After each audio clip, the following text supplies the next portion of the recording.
Baik, ini sedikit tentang Monumen Reok dan Museum Peradaban. Jadi kita ada di Desa Sampung, Kecamatan Sampung, Kabupaten Ponorogo, Provinsi Jawa Timur. Untuk lokasinya ada di bagian barat dari Kabupaten Ponorogo, sekitar 20 kilo dari pusat kota. Jadi ke sana kita bisa naik motor, mobil, maupun kendaraan lainnya. Untuk daya tariknya sendiri ya, di sini ada monumen yang tingginya saat ini sudah sampai 126 meter. Kalau berbicara tentang tinggi, mungkin bisa lebih tinggi dari GWK yang ada di Bali. Tapi ya mungkin orang-orang mengiranya, wah ini masih kecil. Kalau GWK kan patung semua gitu. Kalau ini kan banyak bagian gedungnya gitu. Tapi ya ini effort kita buat UNESCO, salah satunya juga biar Ponorogo, Baraya Ponorogo untuk bisa lebih dikenal oleh dunia. Baik, nanti untuk monumennya sendiri, nanti diisi ada museum sejarah Reok Ponorogo dan juga peradaban lokal lainnya. Baik, oke, next. Oke, jadi masuk ke langkah awal pengembangan desa wisata Sampung, kita di 2025 ini akan membagi beberapa step atau beberapa tahap, yaitu ada di kuartal pertama dan kuartal kedua. Di kuartal pertama nanti kita ada di kuartal pertama awal dan kuartal pertama akhir, lalu ada kuartal kedua awal dan kuartal kedua akhir. Di kuartal pertama awal kita nanti akan melakukan pemetaan potensi dari Desa Sampung itu sendiri. Kemudian di kuartal pertama yang akhir kita akan melakukan pelibatan masyarakat dan pemangku kebijakan. Baik untuk yang ketiga atau kuartal kedua yang awal, itu nanti kita ada pengembangan produk dan pengalaman wisata. Kemudian kuartal kedua yang akhir kita masuk ke strategi pemasaran dan promosi. Nah, untuk detailnya terkait ini mungkin tadi sudah dijelaskan oleh Bang Erik ya lewat BNC tadi, bisnis modal kanvas. Baik, untuk kuartal awal, mungkin untuk selanjutnya, baik, yang kuartal pertama awal yaitu pemetaan potensi desa Sampung. Kita harus tahu dulu nih potensi apa aja yang ada di desa Sampung. Yang pertama, kita ada yang namanya strategi atau konteks 3A pariwisata, yaitu ada atraksi, amenitas, dan aksesibilitas. Atraksi itu sendiri merupakan daya tarik, ya, daya tarik yang membuat eh, wisatawan itu datang ke suatu lokasi, ke suatu objek wisata. Ya, contohnya di sini mungkin ada kita teman-teman itu ada di mungkin pada kenal Gunung Bromo. Nah, Gunung Bromo itu atraksinya apa? Yaitu Gunung Bromonya itu sendiri. Nah, kemudian kita lanjut ke dua, yaitu amenitas. Amenitas atau fasilitas pendukung yang ada di objek wisata. Kalau teman-teman mau wisata, yang jelas mesti harus ada fasilitas pendukungnya. Contoh, ada mungkin rumah makan. Kan kita tidak mungkin kalau datang-datang jauh ke Bromo, tapi kok kita bawa bekal. Pengennya ya kita harus mencicipi kuliner lokal yang ada di Bromo itu sendiri gitu. Terus yang ketiga ada aksesibilitas atau akses ya, akses menuju ke Bromo. Nah, nanti kalau akses menuju Bromo itu bisa lewat apa saja. Ada yang mungkin dari Jakarta kita naik kereta, ada yang dari Jakarta kita naik pesawat turun ke Juanda, dan lain-lain. Tuh. Oke, kita langsung masuk saja ke Monumen Sampungnya sekarang. Kita bedah sekarang. Monumen Sampung itu secara kita dalam konteks 3A itu apa saja yang bisa masuk ke dalam 3A ya? Ini sekalian juga dengan plus dan minusnya. Jadi ada yang sudah ada dan ada yang belum ada, gitu, belum tersedia. Oke, yang pertama di atraksi ya, di daya tarik. Daya tarik di kawasan wisata Sampung itu sendiri ada yang pertama Monumen Reok Ponorogo, yang kedua ada situs Purbakala Gua Lowo Sampung. Yang pertama Monumen Reok itu saat ini masih dalam proses pembangunan, yang mana nanti rencananya pada pertengahan tahun sudah mulai dibuka. Ada saat mungkin pada Gerbek Suro ya, nanti kita kita pantau saja untuk progresnya.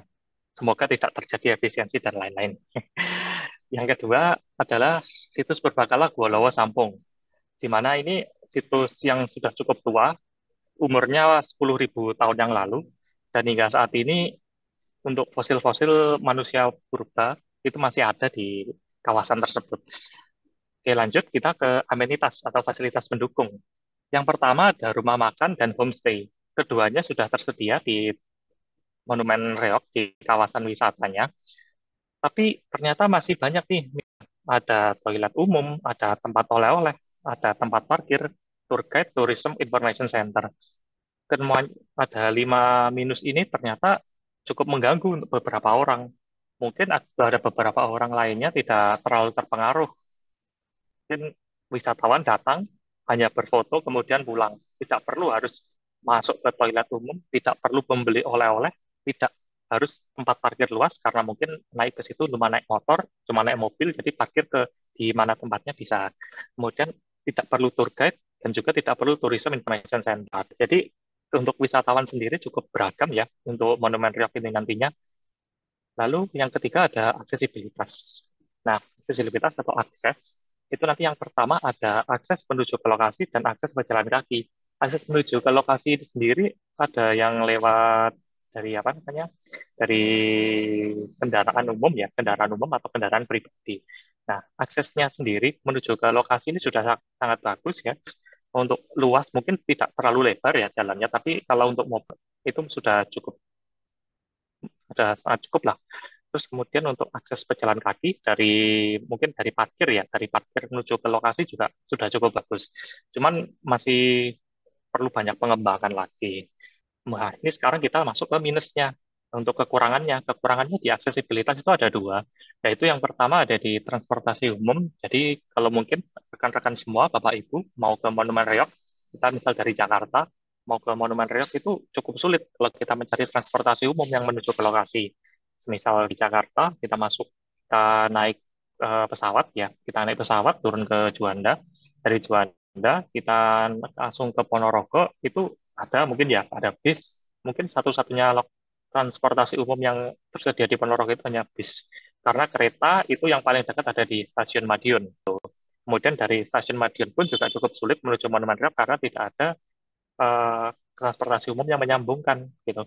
Untuk saat ini sendiri hanya ada satu transportasi umum milik Damri dari Ponorogo menuju ke Telaga Sarangan di Magetan.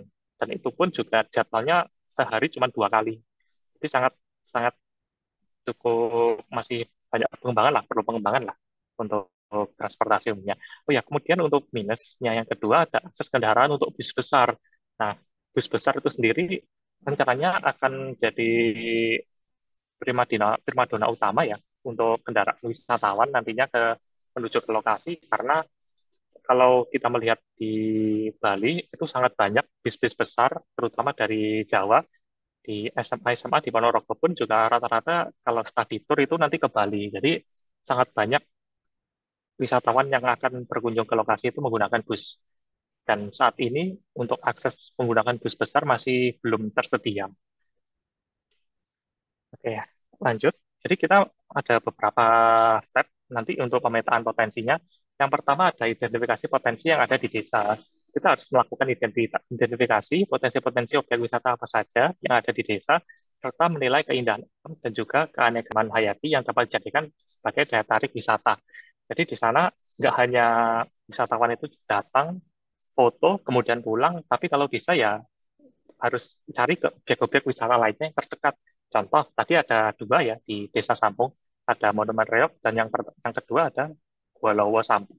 Jadi kalau bisa ya kita integrasikan dari Monumen Reok itu tadi kita masuk ke Gua Lowo yang ada di Sampung. Jaraknya pun juga sebenarnya tidak terlalu jauh, hanya sekitar 1 kilo hingga 2 kilo.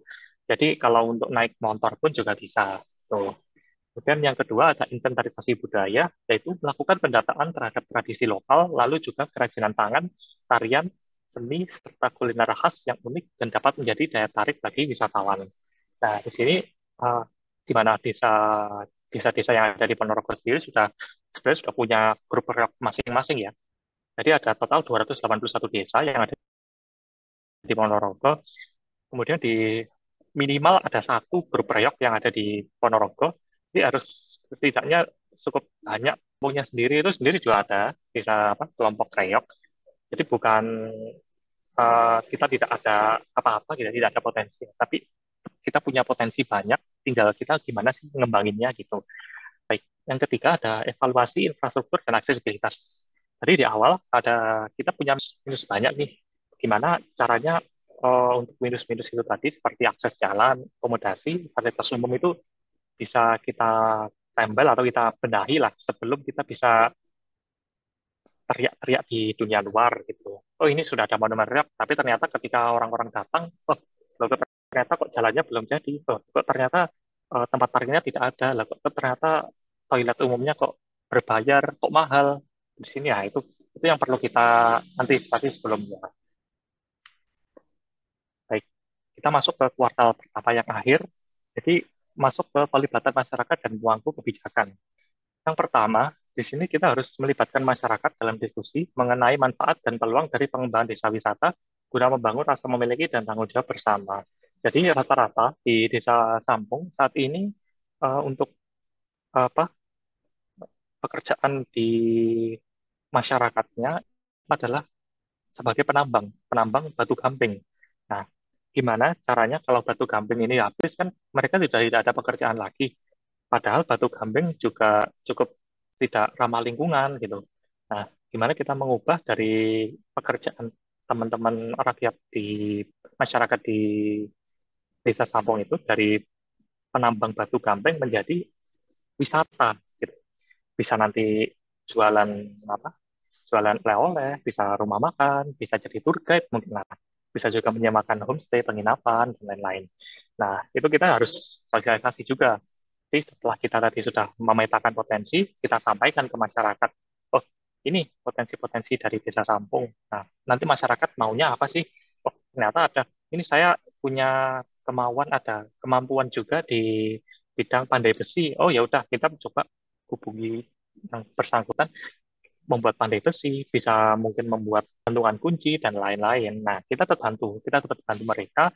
Nggak hanya mereka membuat saja, tapi kita yang nanti memasarkan seperti itu. Jadi yang kedua, ada pengorganisasian kelompok sadar wisata atau Darwis dan juga BUMDes. Nah, BUMDes dan Darwis ini sendiri juga sama pentingnya, di mana kalau ketika ada dana yang masuk ke dalam desa, itu bisa diatur, bisa kontrol oleh BUMDes. Jadi BUMDes itu semacam mungkin PT ya atau CIV gitu yang ada di desa. Jadi sebuah badan usaha yang mana bisa menggait investor, nanti pintu masuknya ada di BUMDes.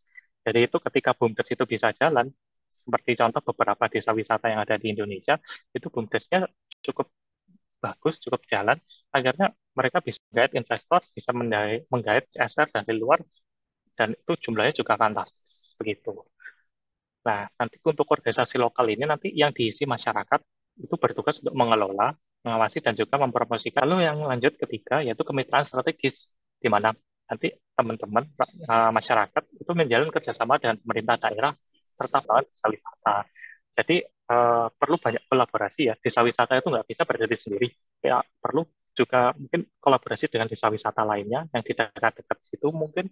Kemudian juga pemerintah daerah juga punya peran penting, lalu juga akademisi dan juga komunitas. Karena dalam desa wisata itu untuk sustainability-nya juga tergantung banget sama namanya masyarakat dan juga lingkungan sekitar. Baik, kita lanjut ke kuartal 2. Ini sudah cukup, ini sudah planning ya ini. Planning ke pengembangan produk dan pengalaman wisata. Yang pertama yaitu kita akan membuat namanya paket wisata tematik, yaitu mengembangkan paket wisata yang menggabungkan berbagai atraksi desa seperti tur dan workshop kerajinan serta pengalaman kuliner lokal. Jadi dari ada potensi tadi kita kan sudah mendapatkan data-datanya, oh kuliner di Desa Sampung itu apa saja, oh ternyata di masyarakat di Desa Sampung itu bisa buat apa saja gitu. Misalnya tadi ada gantungan kunci, ada dan lain-lain, ada mungkin pernak-pernik lain. Nah itu kita bisa masuk ke situ ke paket wisatanya. Kemudian yang kedua ada pelatihan layanan wisata, yaitu meningkatkan kapasitas masyarakat melalui pelatihan dalam bidang-bidang yang mendukung pariwisata seperti perhotelan, pemanduan wisata, dan juga manajemen homestay. Nah, di sini kita kan sudah apa namanya punya kemitraan ya tadi mungkin dengan pemerintah daerah dan lain-lain. Kita juga punya kemitraan dengan bisnis hotel lokal di sini yang mana mereka juga siap untuk membantu teman-teman di Sampung untuk memandu menjalankan bisnis penginapan atau homestay-nya. Tuh. Baik, untuk yang ketiga adalah pelestarian budaya, yaitu mendorong pelaksanaan event budaya, festival atau pertunjukan seni yang diadakan secara rutin untuk menarik wisatawan serta melestarikan warisan budaya. Nah, di sini untuk planning-planning, jelas kita sudah punya untuk penunjukan budaya, yaitu kalau reok ya, terutama reok, itu kita mau mengadakannya mungkin setiap minggu atau sebulan sekali. Kalau sebulan sekali, untuk saat ini Ponorogo sedang melakukan juga gencarnya adalah sebulan sekali juga. Jadi ketika wisatawan datang ke Ponorogo, jauh-jauh ke Ponorogo harus bisa lihat reok seperti itu. Baik. Nah, kemudian kuartal kedua yang akhir yaitu strategi pemasaran dan promosi. Ada tiga di sini yaitu pemanfaatan media sosial, media digital. Di sini ya bisa ada sosial media, situs website, dan juga aplikasi wisata yang untuk mempromosikan desa wisata secara luas. Jadi kita kan punya banyak ya aplikasi wisata, ada yang burung biru, terus dan lain-lain ada banyak.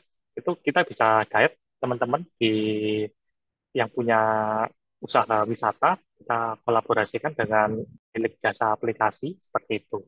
Kemudian yang kedua ada kemitraan dengan agen perjalanan. Dengan bekerja sama dengan agen-agen perjalanan, platform pemasaran online untuk dapat memperluas jangkauan pasar. Bagi teman-teman yang ada di agen perjalanan itu jadi salah satu pembuka pintu bagi kami wisatawan. Karena kalau mungkin ada study tour dan lain-lain dari Ponorogo itu sendiri maupun dari luar Ponorogo, ketika masuk ke dalam Ponorogo juga biasanya juga rata-rata dari agen, dari tour, dari platform sosial media lainnya juga. Kemudian yang ketiga adalah penyelenggaraan event khusus. Nah, event khusus sendiri di Ponorogo ada yang namanya Grebek Suro yang diadakan setiap tahun di bulan Suro di awal 1 Muharram. Nah, itu sendiri ada banyak rentetan acaranya ya. Dimulai dari Festival Nasional Reok Ponorogo, kemudian lanjut di upacara di Grebek Suro. Nah, untuk Festival Nasional Reok Ponorogo itu awalnya berada di kawasan alun-alun Ponorogo. Mungkin di beberapa tahun mendatang, ketika kawasan kompleks Monumen Reok ini sudah jadi, kita bisa membawa nih dari yang awalnya di kawasan Monumen Reok Ponorogo. Jadi kawasan tersebut bisa jadi hidup, bisa jadi ramai, dan fasilitasnya sudah cukup lengkap. Jadi bisa menjadi magnet baru bagi wisatawan yang akan datang. Oke, baik, mungkin sekian dari saya. Mungkin sedikit untuk ngobrol-ngobrol wisata ya. Nanti kita dari IDLT, dari Indonesia Destination Tour, bareng sama Bang Erik, besok tanggal 23 Februari juga akan melakukan Zoom. Kita juga terbuka untuk umum, mungkin beberapa teman mau ikut, bisa kita lanjutkan Zoom pada hari ini yang terkait dengan wisata. Baik, terima kasih. Assalamualaikum warahmatullahi wabarakatuh. Baik, Waalaikumsalam. Mas. Ya, bagaimana Bli? Ternyata biasanya kita pendampingan wirausaha kita ternyata untuk membentuk tempat tertentu itu juga harus BMC dan lain-lain loh ya. Betul. Tidak serta-merta apa? Jalan gitu ya. Nggak serta-merta jalan ya, anu Bang Sultan ya. Ya, Ternyata harus bikin BMC karena memang harus terstruktur. betul. Ininya yang ada sekarang, apa yang belum ada dan kira-kira harus adakan gitu ya Ya, Beli ya. Hmm. Luar biasa ya. Silakan Beli. Tadi Ya, Bang Sultan sudah memaparkan ya potensi dari Desa Sampung ya dengan daya tariknya patung Monumen Reog. ya Mantap. benar. Dan biasanya saya kalau ke Ponorogo itu hanya mampir di Sate Ponorogo. Sekarang harusnya saya harus bergeser nih, harus melihat patung reoknya ini. Gitu, Beli. Ya, baik Kak Di. Eh, Nampaknya untuk pemateri selanjutnya sudah siap ya.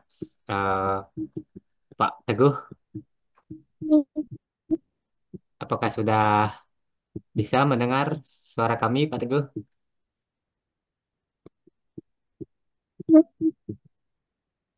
Pak Teguh, Suaranya belum masuk ya, Pak Teguh. slide-nya sudah masuk Pak Teguh, tinggal suaranya. Masih di mute. Sebentar. Silakan dihidupkan audionya, Pak Teguh.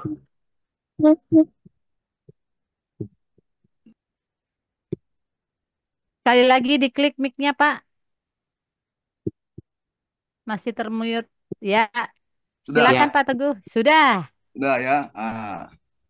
Silakan Pak Teguh. Baik, terima kasih. Assalamualaikum warahmatullahi wabarakatuh. Alhamdulillah hari ini kita bersilaturahim. Salam sehat untuk semua. Saya Teguh Hartono. Karena waktu terbatas, itu ada nomor WA saya, ada Instagram saya untuk lebih mengenal saya. Nah, saya di sini hanya ingin sharing mengenai pengalaman beberapa tahun yang lalu dalam konteks pengembangan ekowisata berbasis masyarakat lokal di Citalap Sentral. Nah, kebetulan itu sudah ada Instagramnya yang diinisiasi oleh kawan-kawan Citalap Sentral dan juga ada Instagram Homestay Citalap Sentral. Ini ada di Desa Wisata Malasari, Nanggung, Kecamatan Nanggung, Kabupaten Bogor. Areanya di dalam enklave Taman Nasional Gunung Halimun Salak. Nah, jadi saya langsung saja dulu. Jangan bayangkan ini kampungnya dekat. Jadi kampung ini dengan pusat desa hampir 17 kilo. Jadi kampung ini berkembang lebih dulu. Nah, jadi apa sih yang saya maksud ekowisata Halimun? Adalah sebuah perjalanan ke kawasan wisata alami di kaki Gunung Halimun. Dalam hal ini enklave Taman Nasional Gunung Halimun Salak, di mana pengunjung wisatawan dapat tinggal sama masyarakat lokal, berinteraksi, belajar dengan kehidupan alami di sekitarnya, dan memberikan manfaat pendidikan dan ekonomi bagi masyarakat lokal secara berkelanjutan. Nah, konsep ini yang sebenarnya menjadi konsep isi dari ekowisata sendiri. Jadi berbasis masyarakat, mempunyai nilai edukasi, memberikan pemberdayaan ekonomi bagi masyarakat. Paling utama adalah juga konservasi alam dan budaya. Nah, tapi tetap dibungkus dengan konsep kenyamanan berwisata. Nah, itu yang kita maksud dalam konteks ekowisata Halimun. Nah, kemudian secara proyek, ini sebenarnya proyek sudah dimulai tahun 1995 sampai tahun 3 lokasi di Kampung Lui Jamang, di Kampung Adat Cipta Rasa, dan di Kampung Citalap Sentral. Nah, namun dinamika terus berkembang yang masih eksis sampai hari ini bertahan hanya ada di 2 titik, yaitu di Kampung Citalap Sentral dan hari ini lebih dikenal dengan Kampung Adat Gelar Alam. Sebelumnya Cipta Gelar. Mungkin kawan-kawan di sini pernah melihat gelar alam dari Cipta Gelar yang bisa melestarikan padi lokal. Nah, itu inisiasi kesadaran wisatanya kita mulai dari tahun 95 sampai 99. Lanjut. Nah, dalam konteks model bisnis kanvas pengembangan ekowisata kampung Citalap Sentral Malasari Bogor, nah dalam konteks kerjasamanya, jadi dalam konteks kerjasama atau dalam konteks sebentar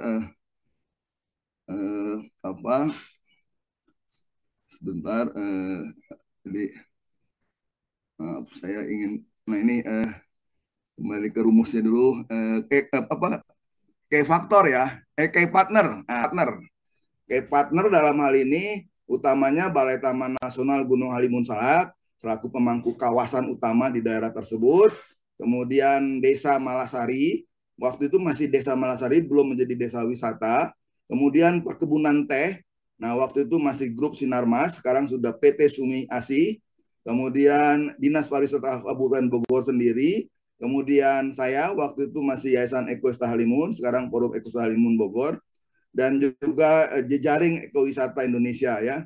Teman-teman dari HPI, dari Asita Kabupaten, dan sekarang ada ADESTA, Asosiasi Desa Wisata Bogor.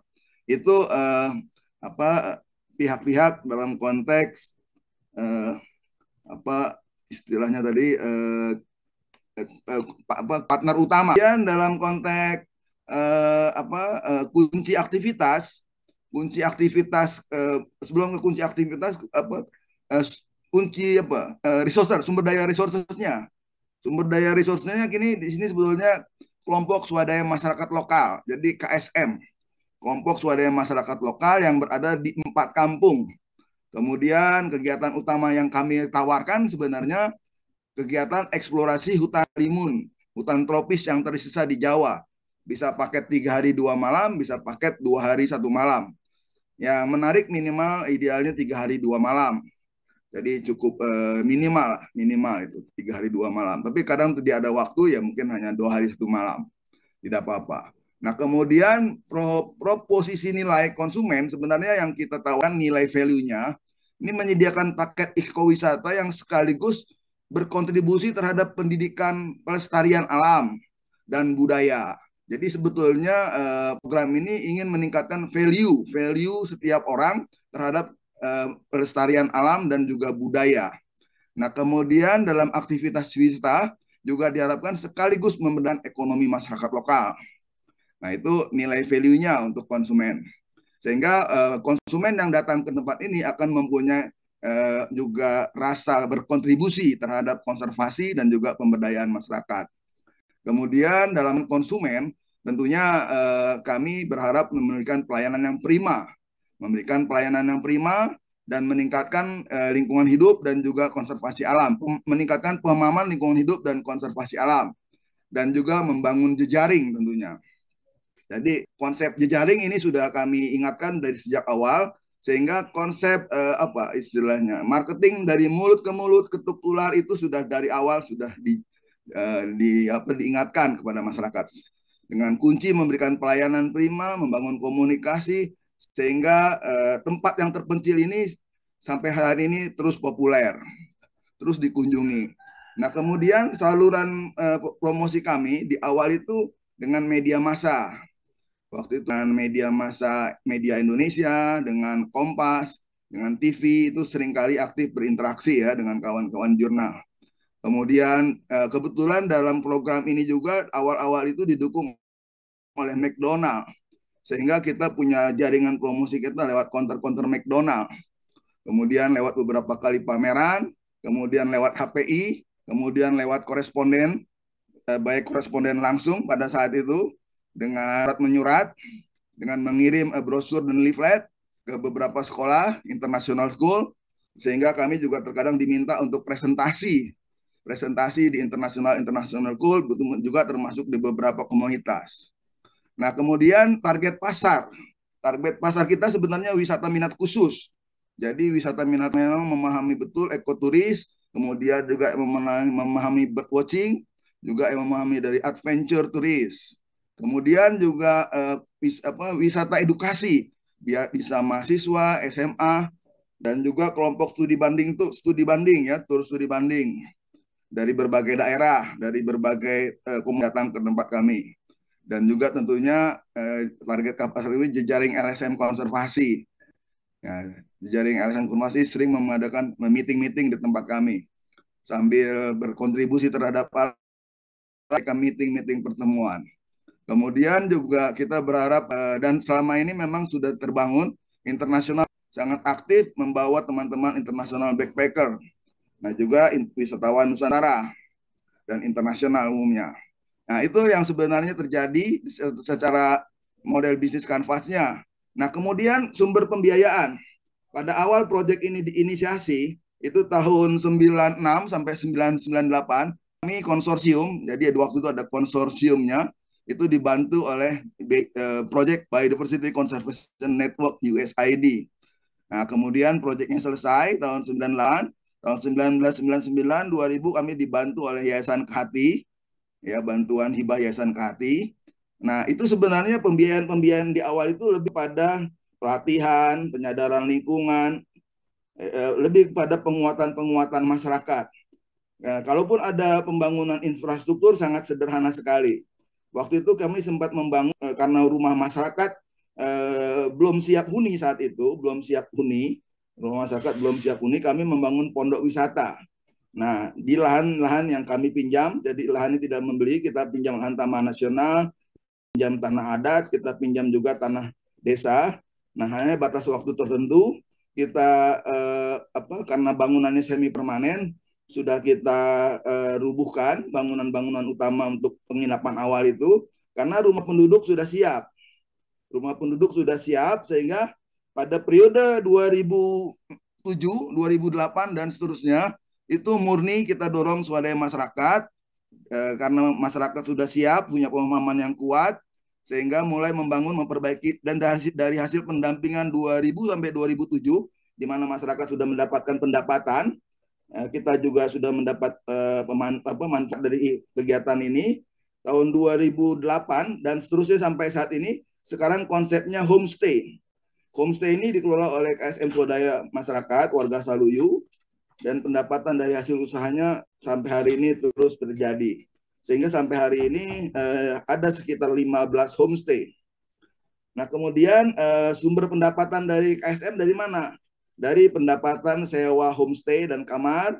Nah, sewa kamar sekarang Rp150.000 per malam, Rp50.000, jadi relatif murah. Kemudian dari makan minum, paket penjadian makan minum per sekali makan di sana Rp35.000, sehingga kalau 3 kali makan sekitar. Nah, kemudian penyediaan jasa pemandu. Nah, untuk pemandu juga satu one day untuk 8 jam dari pagi sampai siang itu sekitar Rp150.000 jasanya. Kemudian kalau porter masih Rp50.000. Dan juga kita sering membuat IO ya, event organizer, kegiatan-kegiatan. Kemudian penyediaan sewa alat dan camping tenda ya. Kemudian penyediaan jasa kesenian, angkutan, baik motor maupun mobil, pendapatan kelompok yang sampai saat ini membuat eksistensi kelompok ya. Nah, lokasinya di mana? Nah, ini lokasinya. Jadi tulisan GHNSP itu Gunung Halimun Salak National Park yang sebelah kiri. Jadi relatif tidak jauh dari Jakarta, tapi jangan bayangkan 1 jam sampai. Untuk sampai ke lokasi 6 jam. Karena jalan masih relatif jalan batu. Nah, ini lokasinya yang ada Citalap Sentral itu di tengah-tengah Taman Nasional, peta rute jalan Citalap Sentral, enclave di kawasan TNGS Bogor. Nah, jalur utama kita pilih yang kuning, yang lewat kebun teh Cianten. Jalur utama, jalur 1. Jalur 2 yang agak biru muda, itu lewat Kecamatan Nanggung. Ya, saya sekarang lebih suka masuk ke jalur yang 1 karena lewat kebun teh Cianten itu cantik sekali dan juga melewati hutan yang masih utuh sepanjang 7 km, hutan alam yang masih utuh ya, menuju Citalap Sentral. Dan biasanya teman-teman Bedworth dan juga turis lebih senang yang jalur kuning. Nah, ini landscape-nya. Nah, ini potensi-potensinya. Ya, ada hutan yang masih utuh, pohon yang besar, ada canopy walk, ada kantung semar. Nah, ini jalannya masih batu, ini gerbangnya seperti itu. Nah, ini potensi satwanya, ada elang Jawa, ada owa Jawa, ada macan tutul, ada air terjun, ada juga sungai yang jernih, dan juga ada jamur menyala. Nah, kemudian di sana karena masyarakat adatnya masyarakat kesepuan, ini salah satu cara penjemuran padinya yang menarik di Cipta Gelar. Nah, kembali sedikit ke peta. Nah, ini kalau kita lihat Citalap Sentral, di bawahnya itu ada Cipta Gelar. Nah, terkadang teman-teman kita pemandu itu trekking dari Citalap Sentral ke Cipta Gelar, yaitu untuk membawa tamu-tamu yang suka melintas hutan. Berangkat jam 7 pagi, jam 1 sampai jam 2 siang tiba di Cipta Gelar untuk tinggal di rumah adat. Jadi full hutan lebat kita lewat, dan juga persawahan yang cantik yang tradisional. Jadi ini ada di jantungnya Jawa Barat, khususnya jantungnya Bogor dan Sukabumi. Ini landscape-nya. Nah, ini suasana kurang lebih yang hijau tua itu hutan yang masih utuh. Kemudian ini jalur jalan yang putih. Ini ada Research Station Cikaniki. Ini Research Station Cikaniki ini bangunan pemerintah. Ini dibangun oleh JK Project. Kemudian lokasi homestay sendiri ada di sini. Nah, ini suasananya seperti ini. Nah, ini peta trailnya, peta trekkingnya. Jadi ini peta interpretasi yang waktu itu kita buat bersama JK Project. Jadi kalau ada di sana tidak perlu khawatir tersesat. Karena sudah banyak peta dan pemandu juga sudah handal-handal, pemandu lokalnya. Nah, ini aktivitas yang bisa dilakukan. Birdwatching, camping, ya. Juga kegiatan-kegiatan interpreter dalam pemanfaatan pohon aren, kemudian dalam pemanfaatan padi tradisional. Nah, ini membuat gula merah, belajar panen gula merah, ya, panen enau ini air nira.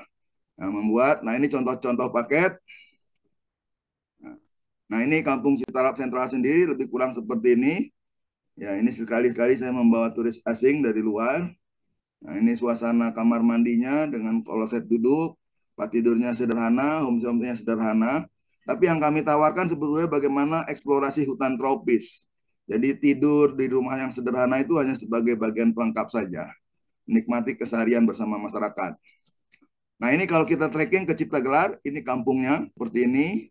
Ya, kalau dengan mobil bisa masuknya dari arah Pelabuhan Ratu, tapi kalau jalan kaki bisa dari Citalahap. Nah ini tingkat kunjungan. Jadi dari awal perintisan tahun 1998 sampai tahun 2006 itu pengunjung berkisar 7 ribuan naik, nah, sekitar 7 ribuan. Nah ya, nah tapi ini data pengunjung tidak semuanya menginap di homestay ya. Nah kalau menginap di homestay yang ini ya, yang data kunjungan tamu yang ini. Nah artinya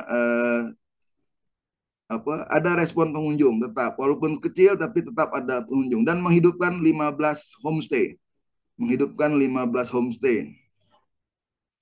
Sampai saat ini masih ada kegiatan. Nah, ini lembaga-lembaga yang terlibat. Saya sendiri dulu ex di proyek KPP NTNGH, kemudian sekarang Forum Ekonomi Halimun, kontak person.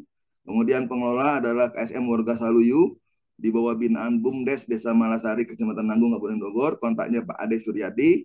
Dan sekarang pemasaran selain saya lewat forum, juga lewat HPI, lewat Asita, lewat BUMDes, dan lewat jejaring ekowisata nasional. Dan pengarah dari Taman Nasional dan Dinas Pariwisata Kabupaten Bogor. Nah ini model kanvas tadi sudah saya jelaskan. Nah terima kasih. Nah sedikit ada film.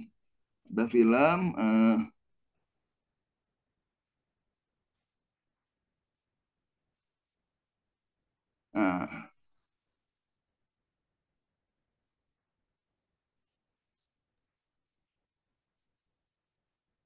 Filmnya dari Pak Teguh atau ya, filmnya diputar Pak Teguh? kenapa? Untuk filmnya Pak Teguh yang putar, karena Tunggu, slide-nya masih belum ya, slide belum belum muncul ya. ini slide ini masih slide PPT. Oh ya ya, bentar. Mm-mm. Mm-mm.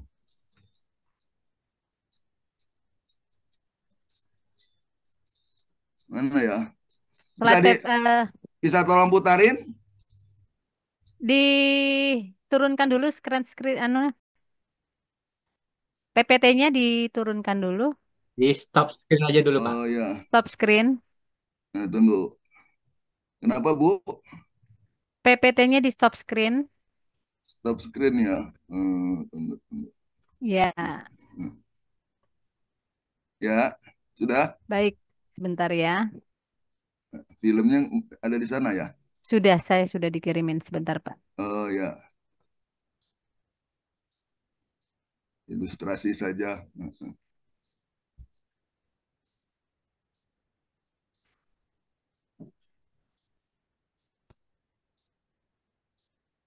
Eh, sudah kelihatan ya?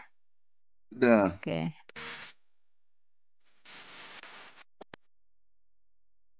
Filmnya agak cepat, mudah bisa menunjukkan.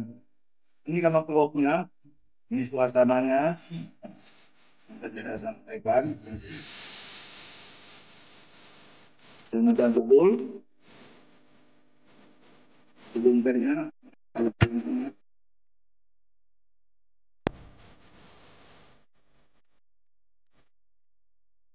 Melakukan aktivitas bersenaya di penghijauan area-area yang terganggu, lalu ada rehabilitasi. Ini kalau menunjukkan pengunjung.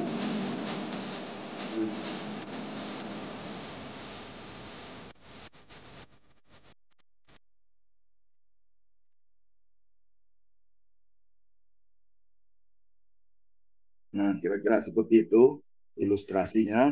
Mudah-mudahan menambah wawasan teman-teman. Yang pasti itu sebuah upaya kecil mendorong masyarakat di pinggir hutan yang relatif terpencil. Saya tinggal di Kota Bogor. Untuk sampai ke sana saya butuh waktu 5 jam. Nah, karena memang 2 jam masih jalan batu. Tapi alhamdulillah wisata alam, khususnya ekowisata telah menghidupkan sekitar 25 kepala keluarga dan 15 homestay. Seperti itu ilustrasinya, mudah-mudahan bermanfaat. Assalamualaikum warahmatullahi wabarakatuh. Waalaikumsalam warahmatullahi wabarakatuh. Sangat, sangat, wih, ini jiwa-jiwa yang seneng jalan-jalan ini langsung gini, ah saya harus ke sana nih, saya harus ke sana.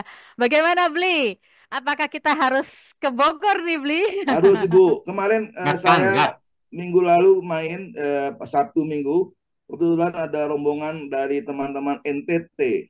Oke. Ya, jadi teman-teman HPI NTT ada main ke sana. Kemudian sebelumnya ada teman-teman dari Papua Oh, juga Hey, berkunjung. dari jauh itu. Ya, jauh-jauh tuh. ya, Jadi ya, ternyata wisata ya kembali lagi ya yang ya, dibicarakan Pak Sultan atau Pak Teguh ya, bahkan kalau kita bicara sendiri di usaha ternyata juga butuh BMC gitu loh. ya, Walaupun tadi Bang Erik bilang apa ya beli ya, walaupun cuma jual pisang goreng. Betul. Nah, itu harus punya BMC. Kemana target marketnya siapa? Terus ini yang satu tidak laku ini harus diapain? Nah, tentunya itu punya strategi-strategi. Ini mungkin kita Jadi, buka call anu ya, pertanyaan ya. tidak perlu harus usaha yang besar ya, Kak Dia. Tidak perlu usaha yang besar. Jadi usaha jual pisang, usaha yang menurut teman-teman, saya ini usaha cuma dari rumah, ya. Ya. Karena memang ada ya di lingkungan perumahan saya tuh bertanya, ini saya ini usaha dari rumah. Itu harus buat nggak sih? Nah, ini bisa silakan Bapak Ibu yang mau bertanya bisa raise hand, bisa munculkan gambar tangan ya, raise hand. Kemudian kita akan membuka mic dari Bapak Ibu yang ingin bertanya. Silakan di sini ada Pak Alan Bli. Baik, karena sudah ada yang angkat tangan nih, Kak Di. Jadi, Ya, kita berikan aja kesempatan untuk yang sudah resen untuk Bapak ya, Alan Pakaya. Silakan bisa di unmute Halo, ya. ya. pagi. Pagi Selamat Pak pagi, Alan. Pak. Bisa sebutkan Pagi. nama dan usahanya apa dan pertanyaannya ditujukan kepada siapa? Silakan Pak Alan. Oke. Em, saya ada ada nggak? Oke, sip.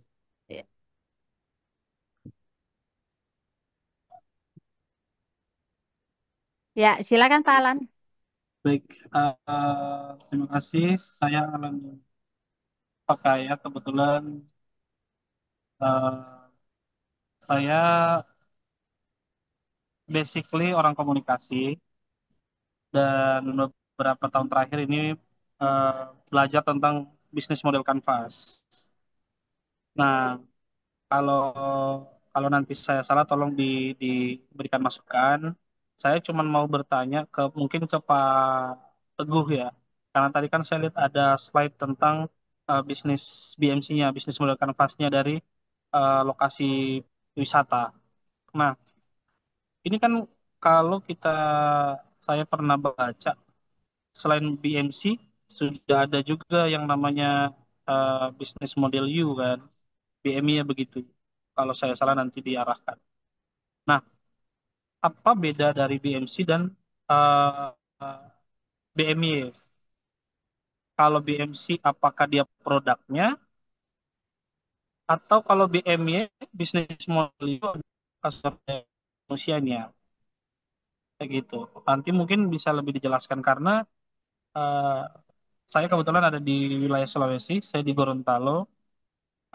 Saya pernah beberapa kali diskusi dengan teman-teman koperasi yang koperasinya itu anggotanya ada sekitar 1.200 pelaku UMKM. Nah, kalau BMC ini kan terbilang cukup belum lama ya dipelajari oleh teman-teman pengusaha-pengusaha UMKM ataupun teman-teman pelaku-pelaku bisnis koperasi.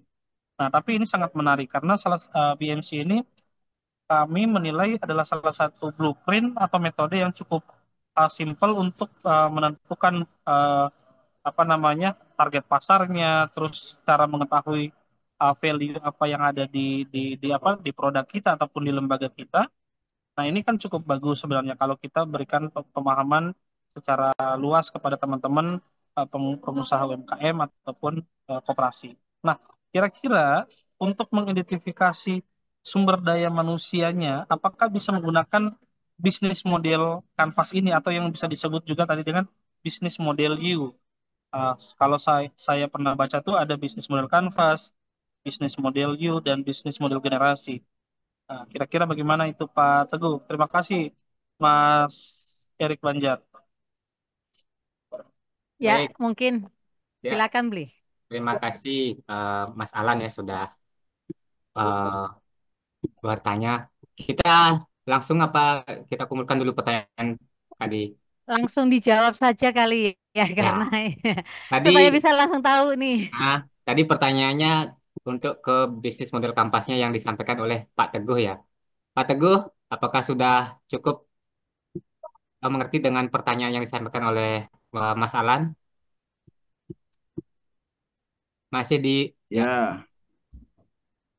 Ya, ya, prinsipnya cukup paham ya. Ini kan sebenarnya baik bisnis model U maupun bisnis model Canvas maupun dengan SWOT analisis itu kan sebetulnya hanya tool ya, hanya tool sebagai kita sebagai pelaku usaha. Nah, apapun toolnya sebenarnya kembali ke kita sebagai pelakunya.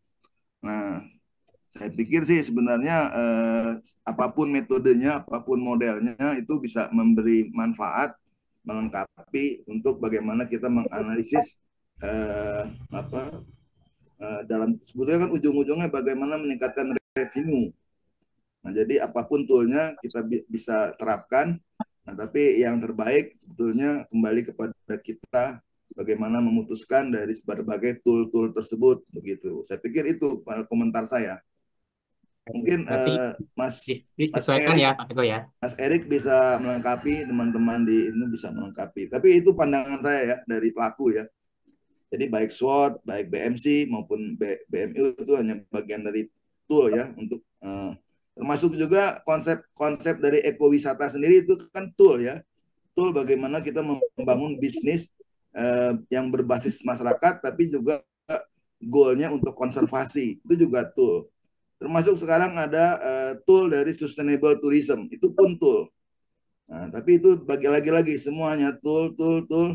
Nah, bagaimana tinggal kembali ke kita memanfaatkan tool itu untuk mencapai target revenue, peningkatan income, baik yang dirasakan masyarakat selaku pelaku usaha utamanya dan kita juga sebagai pendampingnya. Yang tentunya juga jangan sampai pelaku usahanya berkembang tapi pendampingnya tidak berkembang gitu ya. Mungkin itu. Terima kasih. Terima kasih Pak Teguh. Mungkin ada tambahan lagi dari Bang Erik. Ya, terima kasih. Wah, luar biasa. Sebelum saya jawab, saya mau dapat bocoran ini dari Pak Teguh sama Om Sultan. Ya. Omsetnya per tahun dua tempat itu berapa ya? Ya, Bocoran dulu dong. kalau ya, nah ini yang unik ya. Jadi kalau yang kami kembangkan di Halimun sebenarnya kita tidak bisa berpatokan daripada nilai. Nah, dan nilai dalam pengertian rupiah. Karena kembali lagi kepada yang saya tadi ceritakan, sebenarnya yang paling penting adalah goal dari sebuah aktivitas ekowisata pelestarian alam dan peningkatan ekonomi lokal di masyarakatnya. Ya. Nah, kalaupun ada revenue itu kalau tadi kita lihat angkanya itu per tahun hanya ada 7.000 orang. 7.000 orang yang masuk ke sana. Kali. Nah, kemudian dengan asumsi transaksi per orang itu sekitar 200 sampai 300 ribu sebenarnya nggak terlalu besar. Ya, nggak terlalu besar. Nah, tapi ini kan sebenarnya kegiatan ekowisata ini bukan menjadi kegiatan yang utama. Kegiatan utama mereka tetap bertani. Ya, jadi ini yang harus diingatkan kepada kawan-kawan yang mengembangkan ekowisata bahwa ekowisata itu hanya sebagai kegiatan pelengkap dari sebuah aktivitas masyarakat di pertanian atau di perikanan ataupun di pesisir. Ya, karena jangan sampai justru kegiatan ini menjadi merubah lifestyle masyarakat ya. Nah, tapi justru kegiatan pertanian, kegiatan pelestarian alam itu menjadi kegiatan utamanya. Itu ya. Baik. Kalau angka kecil Mas Erik. Besar itu udah besar itu Om Teguh. Nanti kita gitu cerita ya. lagi. Om Sultan bagaimana itu? Bocoran dong. Berapa? Nah, kalau bocoran kita masih belum punya ya, karena buka kita buka aja belum gitu loh. Dari monomer jadi aja belum ya. Tapi kalau mungkin estimasi ya, revenue-nya nanti anggap saja kita per masuk itu per tahun ya kita target lebih dari 10.000 lah wisatawan. Itu aja sih. Siap. Jadi begini, saya izin menjawab sama Pak Alan. Mohon maaf, ya andai kata misalnya saya juga memberikan kesempatan kepada semua dari pengurus ya Aspendo yang dalam hal ini yang memiliki kegiatan. Apabila ada masukan juga dari teman-teman, saya persilakan untuk melengkapi dari pertanyaan Pak Alan tadi. Jadi maksudnya begini, Bapak. Jadi turunan kita sebenarnya tidak juga kaku melihatnya. Ada dua hal yang saya mau sampaikan di sini. Bisnis model kampas yang artinya awalnya itu adalah SWOT. SWOT itu akhirnya diturunkan, ada yang seperti Bapak bilang tadi dari human capitalnya, ada yang lihat dari desain bisnisnya, sama seperti yang saya sampaikan tadi bisnis model kanvas. Tidak ada satupun yang ini yang penting, ini tidak penting. Karena semua itu saling terkait satu sama lain. Nah, kalau misalnya kita cerita bisnis, itu mulai dari hulu ke hilir. Hulu ke hilir. Jadi itu pertama, bahwa semuanya itu saling terkait satu sama lain yang tidak bisa dipisahkan bahwa ini lebih penting. Kalau misalnya ditanya mana yang lebih penting adalah niat jualannya dulu, niat usahanya dulu. Yang nggak usah kita cerita tentang DMC, SWOT, nggak ada rencana jualan. Itu satu. Yang kedua, yang menjadi yang harus dipikirkan, yang dipahami, usaha dengan manajemen tunggal terstruktur dengan kelompok CSO, Community Society Organization, pemberdayaan ekonomi. Karena di sini terdiri dari beberapa orang, beberapa kelompok yang diakomodir membentuk satu usaha secara bersama. Jadi menghitungnya itu, mengelolanya itu pasti berbeda. Andai kata saya punya usaha nih, restoran, saya nggak cocok sama dia karena begini karena udah melanggar aturan begini, silakan keluar, saya ganti, saya latih. Sesederhana itu kalau kita turunkan. Tapi kalau misalnya dalam pemberdayaan komunitas itu tidak seperti itu. Nggak mungkin kita bilang kamu keluar dari desa ini, waduh kacau kita. Jadi artinya teori tools yang mau diterapkan itu bisa kita bedakan dua. Dia di dalam struktur dalam satu organisasi di mana organisasinya itu adalah manajemen tunggal, atau dia di pemberdayaan masyarakat, kelompok-kelompok masyarakat berkumpul membentuk usaha untuk kelompok, dan di situ gesekannya luar biasa. Itu Pak Teguh yang bisa menjawab, bukan saya sama Om Sultan, karena mereka adalah orang-orang hebat luar biasa yang selama ini mengelola kelompok dan komunitas berarti di dalam usaha mereka itu sendiri dalam menerapkan BMC tidak semena-mena langsung harus seperti ini, harus ikut karena keinginan dari mereka. Mereka juga punya turunan sendiri, jual nasi goreng di situ, punya homestay. Nah, itu kan diturunkan lagi gitu. Jadi mana yang penting, semua saling terkait, yang tidak bisa kita pisahkan. Ini lebih unggul daripada ini, enggak. Awalnya itu sebelum kita mulai bisnis adalah SWOT. Itu dulu, kita kenali diri kita, kenali lawan kita kenali ancamannya, kita kenali peluangnya, mulai bisnis. Tapi itu percuma juga daripada kalau misalnya kita nggak mulai dari pertanyaan untuk apa saya mau mulai bisnis. Kira-kira begitu. Kakak Di, andai kata teman-teman yang lain bisa memberikan masukan, saya berterima kasih. Mungkin penyampaian jawaban saya kurang. Silakan.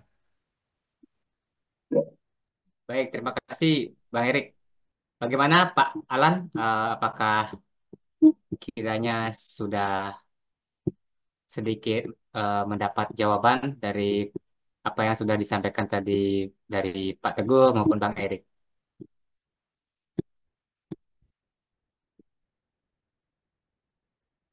Izin Pak Alan, apakah masih di sana?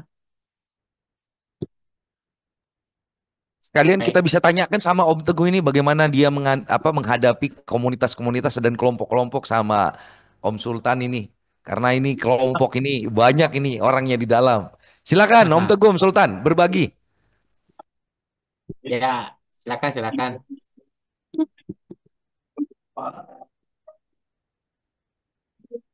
Itu Pak Alan sudah mungkin sudah jelas Pak Alan.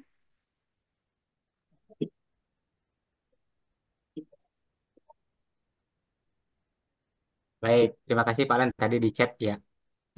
Nampaknya sudah ya. Jadi semoga sudah terjawabkan apa yang menjadi pertanyaan dari Mas Alan tadi.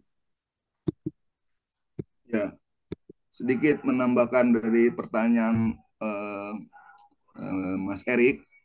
Jadi prinsipnya untuk dinamika di masyarakat itu sangat sangat sensitif ya. Nah, prinsipnya sangat kompleks. Nah, mungkin tadi bisa dilihat dari presentasi saya yang tergabung di dalam kelompok swadaya masyarakat warga Saluyu itu sebetulnya ada 4 kampung, 4 kampung ya, ada 4 kampung. Nah, kemudian eh, kenapa kemudian kita pilih untuk memulai usaha ini, kita mulai dari Kampung Citalap Sentral. Nah, kampung lainnya ada Kampung Legok Jeruk, ada Kampung Garung, ada Citalap Kampung. Itu kita tidak pilih. Tapi bukan berarti mereka tidak berkontribusi dan juga tidak ikut. Nah, mereka bagian dari anggota sebetulnya, tapi anggota yang tidak langsung sebagai pelaku aktif. Nah, tapi mereka semua sebetulnya menikmati manfaat dari aktivitas ekowisata yang terjadi di sana. Karena biasanya dalam transaksi ada sekian rupiah yang kita sisihkan untuk kelompok yang nanti akhir tahun itu dikembalikan kepada anggota kelompok untuk kepentingan sosial. Nah, kenapa waktu itu eh, apa kita memilih satu kampung karena memang dipilih dari 4 kampung yang ada secara SWOT, ternyata Kampung Citalap Sentral relatif lebih menarik. Di pinggir jalan, dekat hutan, dekat sungai, dan punya panorama yang menarik dibanding 3 kampung yang lainnya. Nah, tapi 3 kampung yang lainnya tidak mungkin kita tinggalkan. Karena kalau ada komunitas yang ingin trekking ke air terjun, ada dekat kampung yang satu. Itu ada air terjun yang tinggi sekali, namanya Curug Piit. Nah, kemudian ada kampung yang lain juga punya potensi. Nah, itu juga kita ajak. Tapi nggak semua trekking melalui lokasi sana. Nah, tapi ada trekking-trekking tertentu melalui kampung sana. Sehingga semua kampung merasa menikmati manfaatnya dari kegiatan ekowisata di Gunung Halimun ini gitu. Nah, itu memang perlu ada kita sebagai pendamping mau tidak mau sebagai apa ya, harus independen, harus netral dan menjadi memberikan analisis-analisis yang objektif begitu. Karena kalau pada saat itu semua ingin bikin kampung, ujung-ujungnya tidak ada tamunya dan ujung-ujungnya tidak ada laku. Karena akses sangat sulit waktu itu, sampai sekarang juga masih sulit. Dan Kampung Citalap Sentral ini yang lebih dekat akses dari lintasan pengunjung. Mungkin itu sebagai cerita penjelasannya. Sehingga perlu memang fasilitator yang independen yang bisa menjelaskan secara objektif supaya masyarakat tidak konflik ya, tidak terjadi perpecahan. Demikian Mas Erik.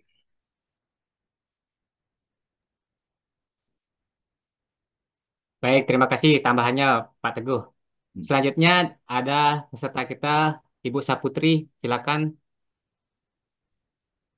bisa dihidupkan mikrofonnya. Oke, baik Bang.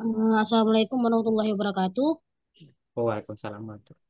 Saya dari Riau, Kota Dumai, di bidang akomodasinya untuk Widyakara Bandar Bakau. Nah, pertanyaannya, kami kan kelompok nih ceritanya Bang. Pertanyaannya nih, strategi apa yang harus kita lakukan untuk mengumpulkan masyarakat pesisir atau masyarakat setempat menjadi satu pemikiran agar mau bekerja sama untuk melakukan kegiatan wisata tersebut berjalan lancar gitu. Karena kan menurut yang sudah kami kami analisis dan kami pelajari, mengumpulkan masyarakat menjadi satu pemikiran yang sama itu sangat sulit, Bang. Kira-kira gimana?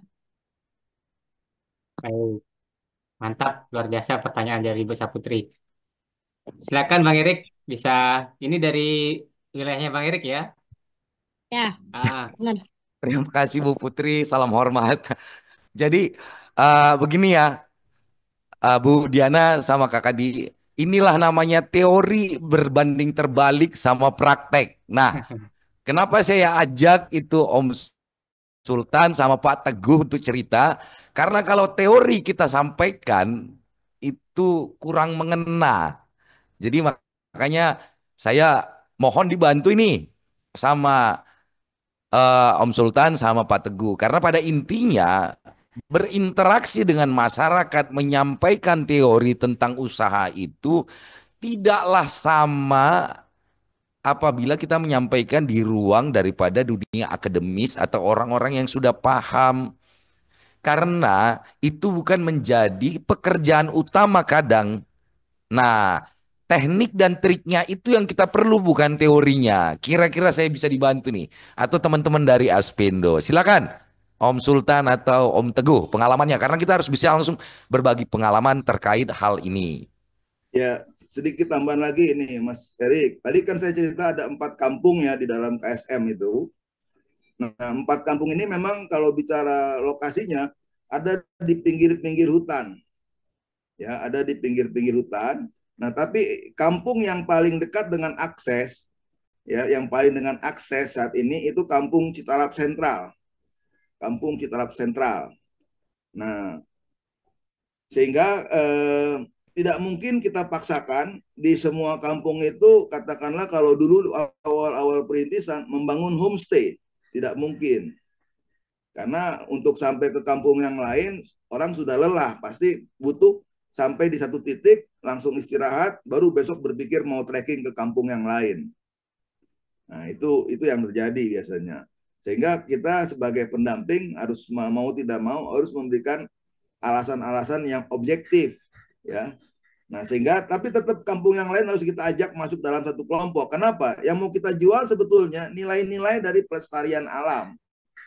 Karena kalau kampung yang lain tidak diajak, kampung di sini bagus, hutannya bagus, tapi pas trekking ke air terjun atau trekking ke satu tempat yang ada potensi lang Jawanya, ternyata kampungnya rusak. Nah, ini kan mengurangi nilai tambah dari ekowisata itu sendiri. Nah, disinilah pentingnya tetap melibatkan kampung-kampung lain, jadi yang memiliki produk-produk, tapi secara akses agak sulit. Nah, bagaimana mereka mendapat manfaat dari kegiatan ini? Nah, biasanya di akhir tahun ada SHU, sisa hasil usaha. Nah, itu yang dibagikan kepada kampung-kampung tersebut untuk kegiatan-kegiatan sosial. Nah, seperti itu. Jadi ada tetap hubungan yang sangat terpadu ya. Termasuk juga ketika ada karena kan ada paket-paket tour yang katakanlah harus trekking ke air terjun. Nah, di sana nanti butuh makan, butuh pemandu lokal di sana. Nah, itu dilibatkan gitu. Jadi inilah harus semua dilibatkan ya. Tapi memang harus punya porsi masing-masing. Nah, harus punya peran masing-masing. Tidak mungkin semua bikin homestay, semua bikin homestay. Nah, nanti homestay yang terpencil-terpencil ini malah nggak laku. Nah, jadi harus berbagi peran. Kemudian ada kampung yang mungkin tidak bisa homestay, tidak ada air terjun. Nah, tapi punya sumber daya alam seperti pertaniannya, atau mungkin ada kampung yang bisa buat kerajinannya. Nah, disinilah kampung-kampung ini menjadi mitra untuk menjadi supplier kerajinan, supplier sayuran. Nah, jadi semua punya peran. Nah, tapi harus ada titik destinasinya di mana. Nah, disitulah yang menjadi titik utamanya dahulu. Nggak mungkin semuanya membuat sebuah produk yang sama, kampung-kampung, tapi nanti tamunya nggak ada, percuma. Nah, disinilah harus pintar-pintarnya pendamping mengatur pembagian peran. Saya pikir itu ya, Bu Saputri ya, supaya teman-temannya bisa kompak. Nah, jadi jangan semuanya bikin homestay, Bu. Nanti tamunya nggak ada, Bu. Harus berbagi peran. Nah, tinggal pilih di kampung mana yang paling cocok bikin homestay. Mungkin itu, Pak Erik. Siap. Om Sultan, silakan Om Sultan. Oke, baik. Tadi pertanyaannya tentang ya strategi gimana masyarakat pesisir itu bisa berkumpul dan jadi punya satu pemikiran yang sama. Oke, jadi kalau kita bicara dengan masyarakat pesisir, kalau Ponorogo nggak punya pesisir ya, Ponorogo diapit pegunungan, jadi nggak ada pesisir sama sekali. Tapi ya, kalau desa banyak gitu. Jadi kalau kita mungkin berbicara tentang desa, di desa itu sendiri itu banyak sekali ya masyarakatnya kan plural. Jadi terlebih di Ponorogo itu orangnya mungkin cukup, ada yang modelnya serius, ada yang modelnya sedikit-sedikit eh, bisa diajak bercanda gitu. Nah, kita mungkin diawali dengan cobalah berkumpul bersama dulu, tidak perlu ada satu pemikiran dulu. Jadi kita berkumpul dulu, ya santai aja, nggak usah terlalu serius, berkumpul dulu. Nah, keterlibatan masyarakat itu sendiri mungkin sudah jadi nilai plus bagi sebagian banyak orang ya. Oh, ternyata saya dilibatkan. Nah, jadi tidak ada yang namanya eksklusivitas dari satu pemikiran. Nah, jadi ketika kita sudah sering berkumpul, nah nanti lama-kelamaan bisa jadi satu pemikiran yang sama. Tiba-tiba di mungkin pertemuan ketiga, pertemuan keempat, ayo kita coba mungkin kita buat spot pemancingan. Nah, gitu. Itu mungkin bisa terpikir setelah kita bersering kali berkumpul. Seperti itu, Bang Erik mungkin. Terima kasih Om Sultan, Om Teguh. Jadi artinya balik lagi kita ke ceritanya. Kalau secara teori, andai kata kita adalah satu bentuk usaha, itu sebenarnya tidak begitu sulit ya untuk melaksanakan implementasi daripada teori BMC ini sendiri. Karena kita yang menyusun dan kita implementasi. Seperti yang saya bilang tadi, jualan pisang goreng, nasi goreng, kan yang kita punya usaha sendiri. Tetapi itu beda kendalanya dan beda situasinya apabila kita berbicara tentang kelompok. Nah, di situ yang perlu dipahami bahwa salah satu poin penting dalam memulai usaha dalam satu kelompok yang memiliki kepentingan-kepentingan sendiri dan usaha masing-masing, duduk bersama. Seringnya duduk dulu karena dengan cerita, dengan saling berinteraksi tentunya akan saling mempunyai keterikatan bahwa kita bisa mengembangkan lebih. Kira-kira begitu. Silakan. Baik, terima kasih atas jawabannya ya dari ketiga pemateri kita hari ini. Bagaimana Ibu Saputri? Apakah mungkin sudah punya bayangan ya apa yang mungkin harus dilakukan? Bagaimana kiat-kiatnya ya seperti tadi yang sudah disampaikan oleh Pak Teguh ya. Jadi harus berbasis dengan eh, feedback ya apa yang akan mereka dapatkan. Jadi kita sesuaikan biar tidak antinya rebutan ya. Baik, terima kasih Bu Saputri. Nah, selanjutnya di sini ada dari kolom chat ada pertanyaan dari Ibu Sunarti ya Pak ya. Maaf kalau saya salah. Pertanyaannya, eh, saya melakukan hobi saya berupa produk rajutan, menghasilkan beberapa produk. Ada yang dibeli oleh keluarga, teman, dan tetangga saya. Saya ingin menjadikan lahan bisnis, tetapi banyak ketakutan saya. Masalah pemasaran, penentuan harga, dan tenaga untuk mengerjakan produk. Nah, solusinya mungkin Bang Erik bisa mungkin dari masalah yang dihadapi oleh Ibu Sunarti ya, masih merasa ketakutan dalam hal pemasaran, penentuan harga, dan juga tenaga dalam hal pengerjaan produk rajutan tersebut. Ya, terima kasih. Beli Wawan, luar biasa pertanyaannya. Tapi sebelum saya jawab dengan BMC, ini kan masalah ketakutan ini. Pada saat orang bicara ketakutan, saya akan mengarahkan kepada senior saya, Om Hendarta, gitu. Jadi di YouTube kita, di Aspendo itu ada pembahasan tentang SWOT. Kenali dulu, mengenal dulu. Jadi artinya tadi saya mulai dengan Sun Tzu, kenali dirimu, kenali medan perangmu. Ya, saya rasa ketakutan itu tidak ada karena ketakutan itu adalah salah satu potensi yang harus diperhitungkan. Jangan potensinya yang ketakutan itu didiamkan malah dihindari, itu malah harus dihadapi dengan menyusun apa sih kekuatan kita. Nah, dengan didesain dalam BMC ini kita diminta bahwa ketakutan itu harus kita turunkan lagi. Jadi kita udah cerita tentang SWOT nih. Kita punya kekuatan, punya kelemahan, punya ancaman, punya peluang. Yang pastinya itu dilakukan karena ada peluang. Ada kemampuan kita. Nah, kita tinggal turunkan supaya ketakutan itu terjawab. Jangan, karena gini, ketakutan itu sebenarnya tidak laku kah? Artinya tidak laku, artinya dalam hal ini kita hubungan, produk kita itu belum mempunyai nilai. Nah, nilainya kita lihat. Apa sih yang menarik? Kalau hanya sekedar rajutan, semua punya rajutan. Semua punya usaha rajutan. Apa yang menarik? Kerja sama mungkin sama toko. Dia punya brand. Nanti kasih oleh-olehnya kepada pelangganmu, kasih oleh-oleh sama pelangganmu, rajutanku, brand tokomu, kerjasama gitu. Itu potensi gitu. Nggak akan tahu kita nggak dicoba. Nah itu dia intinya. Kita nggak akan tahu kalau nggak dicoba. Tapi kita kenali dulu, kenali diri kita. Jangan kita sudah punya modal, nanya modal, padahal modalnya sudah ada. Kira-kira begitu. Mana tahu dari teman-teman, andai kata jawaban saya kurang baik atau bagian kurang tepat, bisa dibantu dari tim Aspendo. Silakan, beli Wawan. Ya, terima kasih Bang Erik. Memang ya jadi hal yang pertama itu tentu kita mengenali diri kita sendiri lah, potensi kita ya. Biar usaha kita tidak jauh-jauh dari potensi kita. Sehingga yang tadi disampaikan Bang Erik ya, ketakutan itu bisa kita hilangkan. Baik, demikian ya mungkin atau ada yang akan menambahkan ya dari Om Sultan atau Pak Teguh.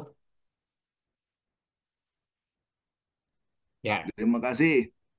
Saya jujur saja untuk masalah menghadapi ketakutan ini harus dilawan dan harus melangkah. Itu saja kuncinya. ya, Karena kalau tidak mulai melangkah, ya tidak akan jadi-jadi, Ibu. Nah, kemudian setelah melangkah, pasti akan ada langkah kedua, ketiga. Sehingga usaha mau tidak mau harus mencoba dan dimulai. Ya, itu Ibu saran saya. Karena kalau tidak akan mulai-mulai. Nah, ini yang mungkin buat kawan-kawan ya, yang terkadang kekhawatiran-kekhawatiran ini memang pasti akan terjadi ya. Nah, kebetulan saya sudah masuk ke usia 6 nih. Jadi saya independen, saya independen. Ini sebetulnya saya lebih bisa dikatakan social entrepreneur. Ya, jadi tidak semata-mata mencari profit ya, tapi saya lebih banyak social entrepreneur. Nah, tapi alhamdulillah saya punya anak 3, punya cucu 3, ya semua serba dicukupi. Alhamdulillah. Itu saja. Yang penting kuncinya melangkah, melangkah, melangkah. Dan saya 25 tahun bergerak di wisata, di ekowisata. Terima kasih, itu saja. luar biasa Pak Harus Teguh. fokus, yang penting harus fokus, Ibu. Berani dulu ya Pak Iya, Teguh ya. betul. Mudah-mudahan sudah tercerahkan ya dari pertanyaan yang disampaikan oleh Bu Sunarti. Masih kita buka session tanya jawab ya Bang Erik. Dan juga eh, kami informasikan ya kepada Bapak Ibu peserta mendaftar di apa namanya eh, webnya Jalin Mikro Mandiri untuk nanti bisa mendapatkan materi dan juga sertifikat. Langkahnya silakan mendaftar, link sudah kami sampaikan di kolom chat. Nanti silakan login, absensinya juga sudah di sana. Dan juga jika ada pertanyaan, Bapak Ibu bisa join di WhatsApp grup aktualisasi pendamping Jalin Mikro Mandiri. Dan juga jangan lupa memberikan kami masukan ya di kolom feedback yang sudah kami sampaikan. Dan kegiatan ini juga kita siarkan secara live di YouTube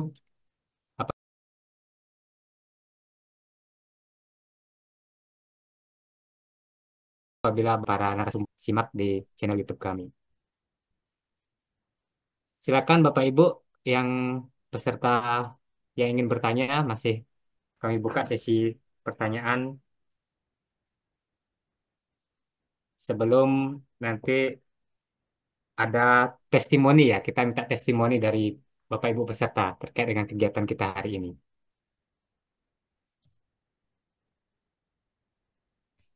Ya, Ibu Ibu Sinta, mohon maaf apabila saya salah. Silakan bisa di Oke, eh, terima kasih eh, Mbak Di dan Mas Wawan. Saya mau bertanya dengan Mas Sultan ya. Kebetulan beliau adalah salah satu eh, yang bergerak aktif di desa wisata area Ponorogo ya, Mas ya, kalau nggak salah ya. Ya. Jadi ini Mas, ada beberapa pertanyaan yang mau saya ajukan. Kebetulan kami ini termasuk salah satu pendamping untuk menggiatkan kerajinan batik di salah satu desa wisata, Desa Budaya Pampang, Kalimantan Timur.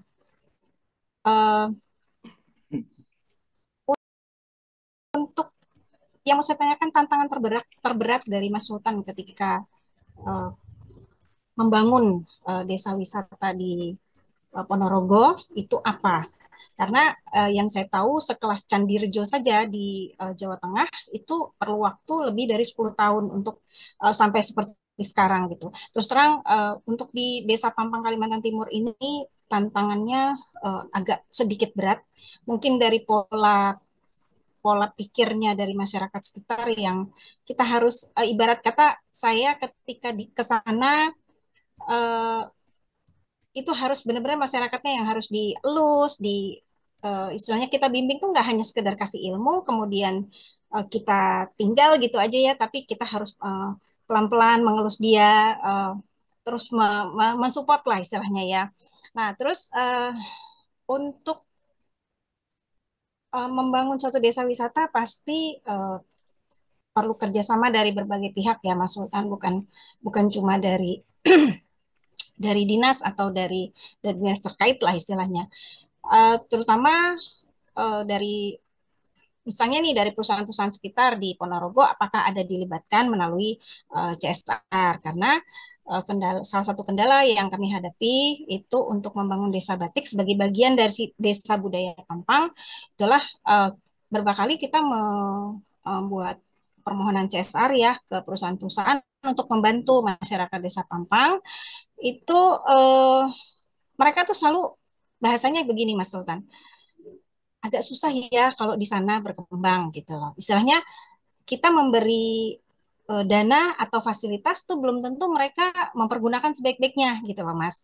Nah, ini kan saya berusaha kerja keras nih dengan Pokdarwis setempat ya untuk benar-benar kita mau desa ini bukan hanya sekedar orang datang melihat atraksi budaya kemudian pulang tanpa ada kesan yang berarti lah istilahnya.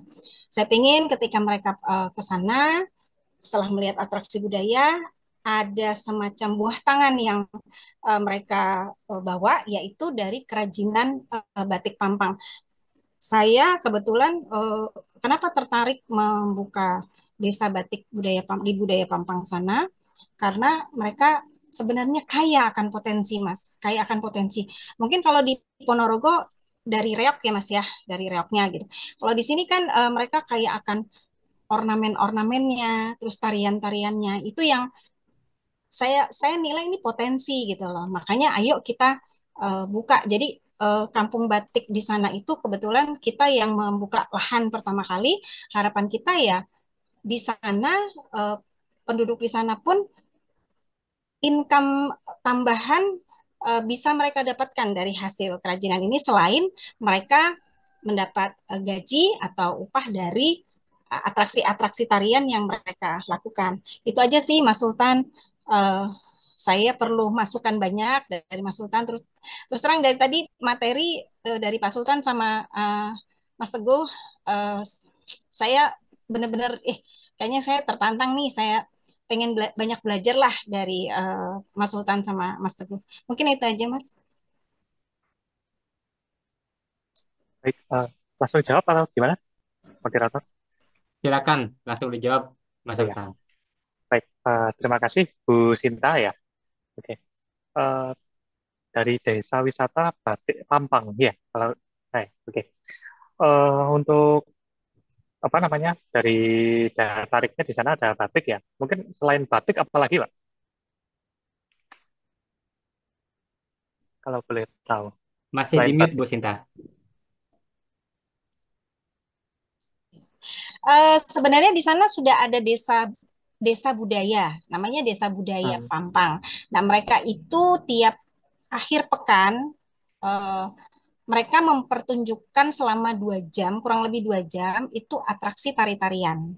Atraksi tari-tarian budaya Pampang. Jadi ada semacam tarian inilah apa ya, mulai dari tarian selamat datang, terus tarian-tarian yang melambangkan simbol-simbol kehidupannya mereka. Itu atraksi selama 2 jam. Nah, selama ini kan yang mereka jual hanya orang berkunjung, atraksi, and then kemudian mereka beli souvenir berupa manik-manik, terus ya udah gitu. Terus ada beberapa dari teman-teman yang berkunjung ke sana, kok nggak ada ya, maksudnya apa yang harus saya bawa ketika pulang, terus kesannya apa gitu. Padahal di sana kan potensi banyak. Nah, kayak saya coba buat kemarin semacam souvenir ya, jadi bundling gitu dengan paket wisata mereka.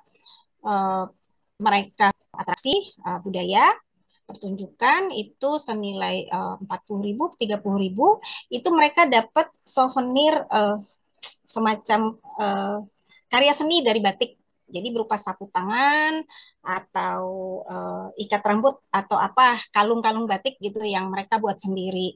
Nah, tapi tidak apa ya, mungkin kalau saya rasa PR terbesar itu mungkin support dari perangkat desa sana ya. Kalau kalau saya menilainya gitu, karena memang sangat sangat susah sekali Mas Sultan, karena penduduk di sana itu identik pemikirannya gini, ketika mereka mempunyai karya, pokoknya kapan gue bisa dapat duit dari cepat dari hasil hasil ini gitu loh, Mas Sultan. Itu yang mindsetnya dari tahun 90-an sebenarnya desa wisata Pampang itu sudah ada sampai sekarang. Tapi kenapa kok perkembangannya lambat, tidak sepesat desa-desa wisata yang saya ketahui ada di Jawa. Kebetulan waktu itu saya pernah ada studi tiru ke Candi Rejo sama Tegalrejo. Nah, mereka dengan waktu 10 tahun mereka bisa apa ya? Bisa berkembang terus bisa mandiri gitu loh. Dengan memberdayakan seluruh instrumen dari masyarakat sana gitu. Kurang lebih seperti itu Mas Sultan. Baik, jadi saya jawab satu-satu dulu ya. Jadi di sini terkait dengan tantangan terberat. Nah, kalau di Ponorogo sendiri mungkin juga sama ya. Tadi mungkin seperti Bu Sinta katakan. Jadi ada tantangan terberat itu di konsistensi sebenarnya. Jadi orang-orang di desa, terutama itu kan kalau semisal melakukan kegiatan ya, terutama di kami, itu kalau kegiatan kalau tidak menguntungkan itu nggak mau gitu loh. Padahal kalau namanya wisata itu kalau nggak apa namanya konsisten nggak bisa gitu. Sama seperti orang jualan makanan.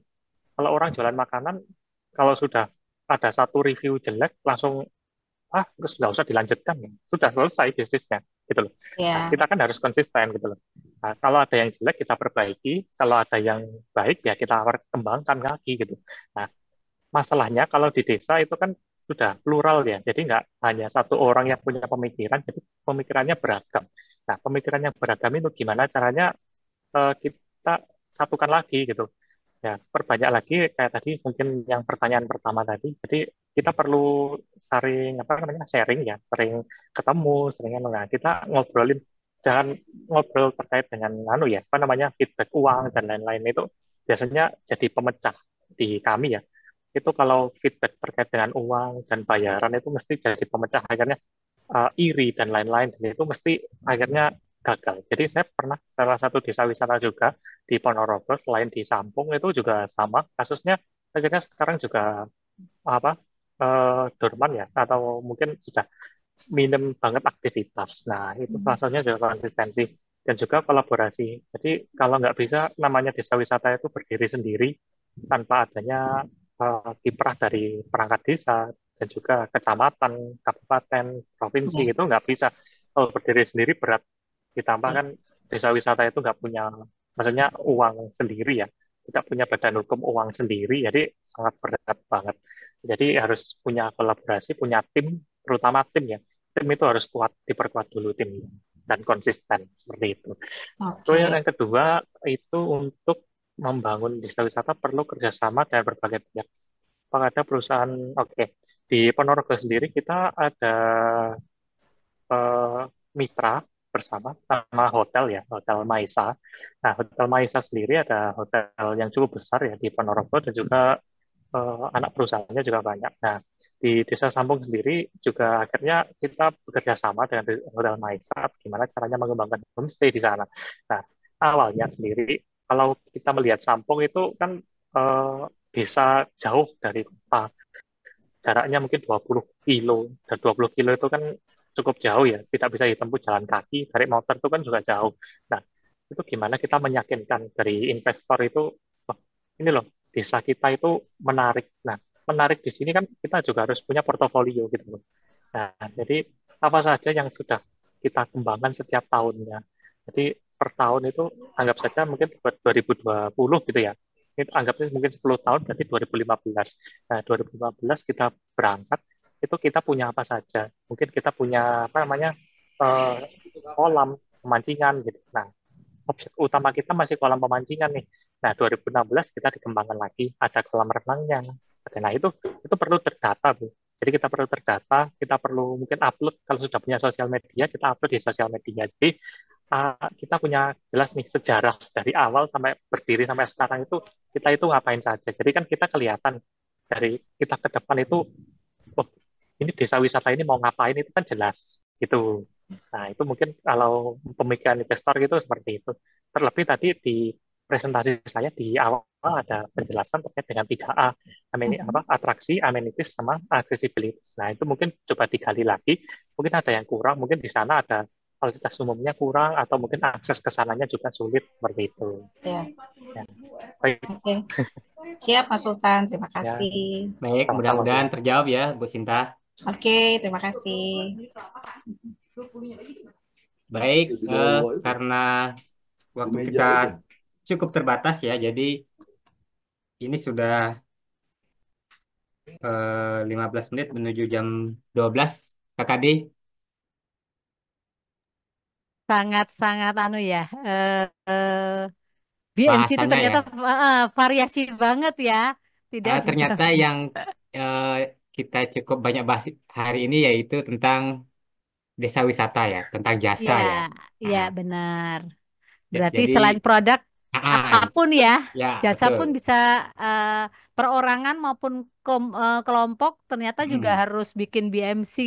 Betul, betul sekali. Nah, terkait tugas yang dari Bang Erik, Bapak Ibu wajib masuk ke jalinmikromandiri.id untuk menjadi anggota ya.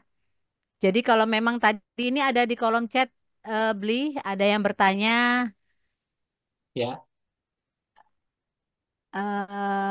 apakah sama dengan yang tahun kemarin nih? Ya, maksudnya kampus UKM ya. ya benar. Mungkin bisa dibantu Bli. Ya, jadi untuk eh, program kita ya, jadi berbeda dengan yang tahun kemarin karena yang tahun kemarin program kampus UKM itu di bawah dari Deputi Usaha Kecil ya. Nah, namun untuk kegiatan kita di semester awal di tahun 2025 ini, kita berada di bawah Deputi Usaha Mikro dengan tema kegiatannya Jalin Mikro Mandiri itu tentunya untuk membantu usaha mikro naik kelas. Jadi Bapak Ibu yang kemarin sudah punya akun atau NIR ya di kampus UKM, silakan mendaftar lagi, register lagi untuk memperoleh NIR baru di Jalin Mikro Mandiri. Seperti itu kurang lebih ya Kak De. Ya, jadi mendaftar login lagi dengan data yang kemarin, sehingga Bapak Ibu mempunyai NIR baru dari Jalin Mikro Mandiri. Dan di situ konsep webnya sebenarnya sama. Jadi Bapak Ibu bisa klik unduh tugas, kemudian Bapak Ibu bisa kerjakan, kemudian diupload kembali sehingga nanti Bang Erik maupun pemateri lainnya yang tiap minggu ini ya, kita ada kelas tiap Ya, minggu itu bisa memeriksa dan menentukan siapa nanti yang mendapatkan eh, masih ya Bang Erik ya, tiga kesempatan besar pendampingan ya. kesempatan pendampingan dari pemateri minggu yang bersangkutan. Jadi Untuk minggu ini kita akan Bang Erik akan memilih 3 nanti siapa yang akan mendapatkan pendampingan dari Bang Erik. Pendampingan dalam jenis apa ini, Bang? Apakah dibuatkan BMC-nya atau pendampingan bagaimana ini, Bang? Mungkin biar Bapak Ibu peserta bisa mengetahui.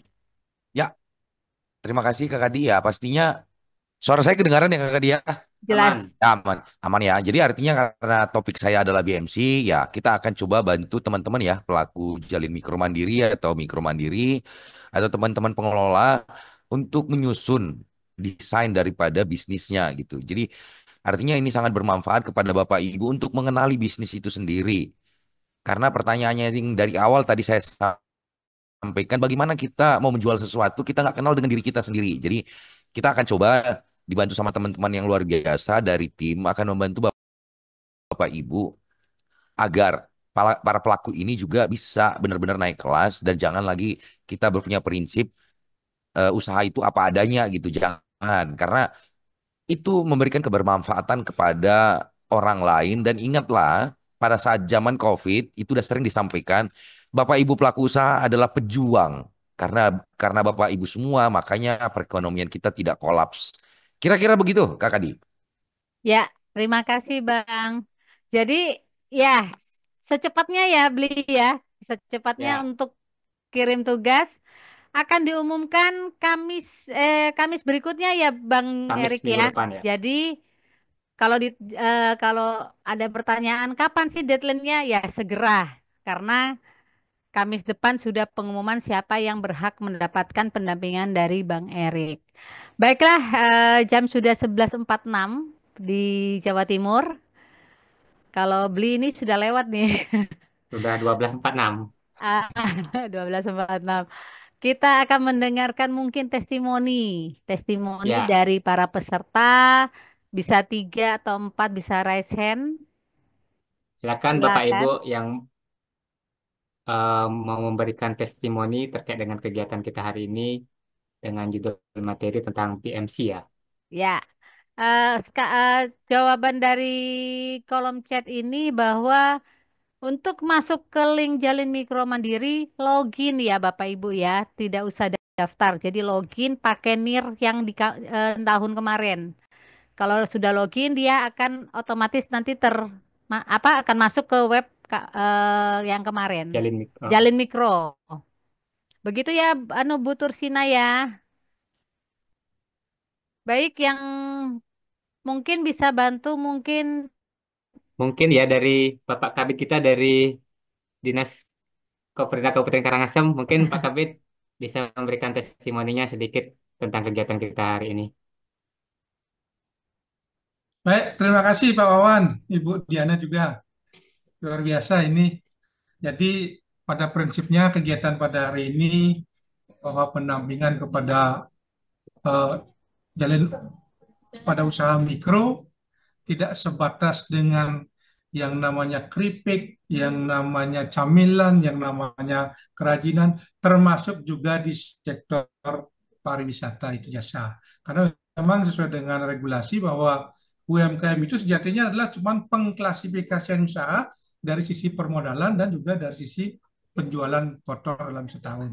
Apapun sektor usahanya, dia masuk di UMKM sepanjang memenuhi kriteria. Kalau sampai dengan 1 miliar ataupun yang selanjutnya itu sudah ketentuan bahwa harus juga mendapatkan sentuhan dari teman-teman di pendamping ini. Nah, mungkin yang tadi yang dari Jawa Barat, Bapak siapa namanya ini? Udah kelihatan ini? Pak Teguh. Pak Teguh ya. Kalau Pak Teguh, wah kami di Bali ini ketar-ketir ini Pak. Kalau objek wisata atau alam itu yang paling bagus memang Jawa Barat. Karena saya sebelum di UMKM tugasnya lama juga sekitar 8 tahun di Dinas Pariwisata, bahwa kalau alam itu Jawa Barat jangan ditanya. Syukur-syukur nanti bisa dibangkitkan lagi budaya-budayanya yang memang otentik juga di sana, yang oleh gubernur terpilih. Jadi otomatis daya tarik wisata di sana selain alam, budaya juga akan bisa ya menggeser sedikit tentang Bali juga. Jadi Pak Wawan kita hati-hati nih Pak. Saingan Ada berat. saingan kita untuk wisatanya. Gitu. Ya itu ya, berarti Siap, pada siap.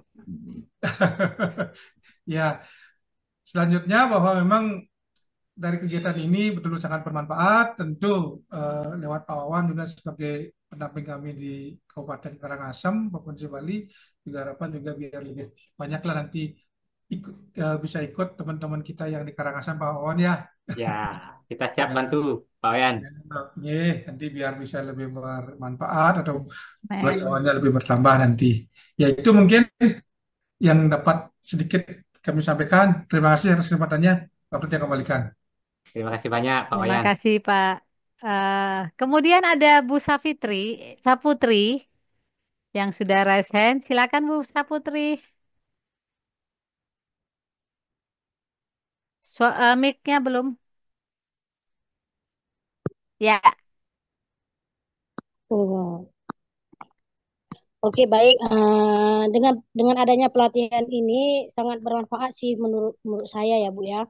Dan abang sekalian memberikan informasi yang sangat positif atau bahkan informasi negatif bisa jadi positif, bisa kita ambil jadi positif di sini. Nah, kalau bisa sih untuk kegiatan ini ya jangan dilakukan seminggu sekali lah, kalau bisa lebih dari seminggu sekali. Banyak dapat ilmunya kan? ya Ibu. Terus, Itu saja Bu dari kita. oke. Ini terima kasih Bu Saputri. Wah, PR banget ya beli ya. wah. Udah Seminggu sekali ketagihan aja ya. kita sudah rapat tiap malam, apalagi kalau seminggu berapa kali. Luar biasa ya antusias para peserta ya, Kadi. Terima kasih. Mungkin ada lagi yang mau testimoni, silakan raise hand. Silakan Bu Sinta. Halo Mbak Di, ketemu Halo, lagi. iya, Tadi kalau silakan. saya inputan sih, ya sama sama Ibu siapa tadi ya, seminggu sekali tuh kurang Mbak Di. Seminggu sekali kurang, apalagi kadang-kadang pertanyaan kan kita juga terbatas ya, Ya. gitu. Jadi selama ini saya ikut dari 2024 waktu masih kampus UKM ya. Ya. Sangat bagus, sangat berguna buat kami para UMKM dengan materi-materi yang sudah disampaikan dari para mentor. Alhamdulillah banyak kemajuan untuk perkembangan usaha kami. Dan satu mungkin yang saya pengen ikut Mbak Di, saya belum pernah dapat nih 2024 yang untuk pelatihan ekspor ya Mbak Di ya. Oh ya. Karena ada beberapa penawaran yang saya kirim lewat email kepada buyer itu putus di jalan Mbak Di, yang saya awam tidak terlalu tahu banyak ya, terutama masalah legalitas apa namanya, apa saja yang dibutuhkan. Jadi pada saat di tengah jalan itu ada beberapa yang goal, ada yang tidak Mbak Di. Jadi ini yang mungkin aduh kayaknya seminggu sekali sayang ya gitu. Dan saya selalu share informasi yang saya dapatkan dari para mentor ke komunitas, terutama di komunitas Gcraft Kaltim sama Perempuan Gcraft. Semoga berguna ya, masukan dari saya itu aja.